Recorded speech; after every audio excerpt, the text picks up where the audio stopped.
Hey guys, আসসালামু আলাইকুম। Welcome back to my channel. কেমন আছো তোমরা? আশা করি তোমরা খুব ভালো আছো। তো আজকে আমি তোমাদের জন্য ডিমের রেসিপি নিয়ে এসেছি। এবার আমি নতুন স্টাইলে ডিম ভাজবো, তোমরা দেখতে থাকো।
অলরেডি আমার ডিমটা ভাজা হয়ে গেছে।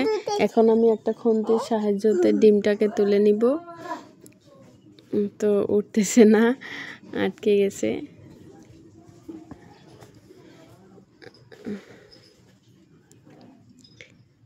এই বাবা, উঠছে না। ঠিক আছে, তাহলে আমি আর একটা ছোট চামচের সাহায্য দিয়ে তুলে নিচ্ছি। এবার উঠে গেছে। সো ভিডিওটা যদি তোমাদের ভালো লাগে একটা লাইক করে দিয়ে আমার পাশে থাকবে।